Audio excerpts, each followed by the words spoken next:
नमस्कार मित्रों, स्वागत है एक बार फिर से विक्रम बेताल के इस एपिसोड में। दोस्तों, अगर आपने बाकी के वीडियो नहीं देखे हैं तो मैं डिस्क्रिप्शन में लिंक दे दूंगी, वहां से जाकर देख सकते हो।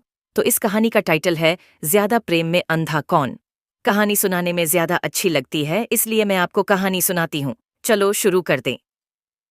सम्राट विक्रमादित्य ने योगी को दिए वचन को पूरा करने के लिए एक बार फिर बेताल को पेड़ से उतारकर अपने कंधे पर बैठा दिया।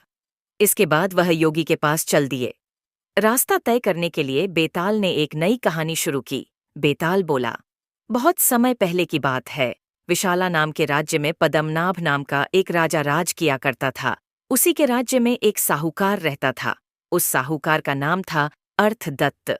अर्थदत्त की एक सुंदर लड़की थी, अनंगमंजरी। अनंगमंजरी जब बड़ी हुई तो साहूकार ने मणिवर्मा नाम के एक धनी साहूकार से उसका विवाह कर दिया। मणिवर्मा अनंगमंजरी को काफी चाहता था, लेकिन अनंगमंजरी मणिवर्मा को बिल्कुल भी पसंद नहीं करती थी। एक दिन मणिवर्मा किसी काम से अपने राज्य से बाहर गया था और अनंगमंजरी अकेली थी, इसलिए वह अपने घर से कुछ दूर टहलने के लिए निकली। तभी रास्ते में अनंगमंजरी ने राजपुरोहित के कमलाकर को देखा। कमलाकर को देखते ही अनंगमंजरी को उससे प्रेम हो गया। वहीं दूसरी ओर कमलाकर भी अनंगमंजरी को मन ही मन चाहने लगा था। अनंगमंजरी बिना देर किए महल के बाग में जाती है और चंडी देवी को प्रणाम करती है। अनंगमंजरी चंडी देवी से हाथ जोड़कर प्रार्थना करती है, हे माता, अगर मैं इस जन्म में कमलाकर को नहीं पा सकी तो अगले जन्म में मैं उनकी ही पत्नी बनूं। इतना कहते हुए अनंगमंजरी ने अपना दुपट्टा खींचा और पेट पर दुपट्टे से फांसी लगाने की तैयारी करने लगी। तभी राज्य की दासी और अनंगमंजरी की सहेली वहां आ गई। सहेली ने कहा, अनंगमंजरी, तुम ये क्या कर रही हो? इस पर अनंगमंजरी उसे अपनी मन की बात बताती है। ये सुनने के बाद सहेली कहती है, तुम बिल्कुल भी परेशान न हो, जल्द ही मैं कमलाकर से तुम्हारी मुलाकात करा दूंगी। सहेली की यह बात सुनकर अनंगमंजरी रुक गई।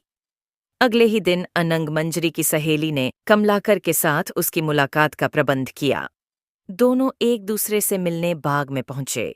दोनों ने एक दूसरे को देखा और खुद को रोक न सके। कमलाकर बेताब होकर अनंगमंजरी की ओर दौड़ ढा। कमलाकर को अपने नजदीक आते देख अनंगमंजरी की धड़धकने तेज हो गईं और मारे खुशी के उसकी धड़धकने ही रुक गईं। अनंगमंजरी को मरा देख कमलाकर भी बहुत दुखी हुआ, जिससे उसका दिल फट गया और वह भी मर गया। इस बीच मणिवर्मा भी वहां पहुंच गया और अपनी पत्नी को दूसरे आदमी से साथ मृत पड्ढा देख बहुत दुखी हुआ। वह अनंगमंजरी को बहुत चाहता था, इसलिए उससे अपनी पत्नी का वियोग सहा नहीं गया और उसने भी प्राण छोड़ दिए। यह सब देख चंडी देवी स्वयं वहां प्रकट हुई और सबको दोबारा जीवित कर दिया। इतना कहकर बेताल बोला, बता विक्रम, इन तीनों में सबसे ज्यादा प्रेम में अंधा कौन था? जब विक्रम कुछ नहीं बोला तो बेताल ने फिर कहा, बता विक्रम, प्रेम में अंधा कौन था? बेताल के बार बार पूछने पर विक्रम ने कहा, सुनो बेताल, सबसे ज्यादा प्रेम में अंधा था मणिवर्मा।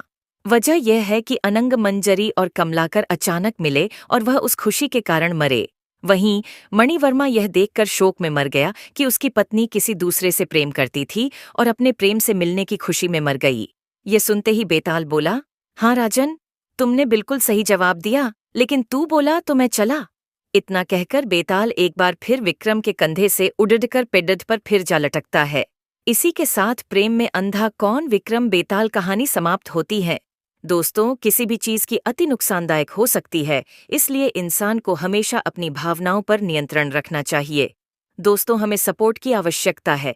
कृपया हमारे चैनल को सब्सक्राइब करें और हमें अनुग्रहित करें। धन्यवाद।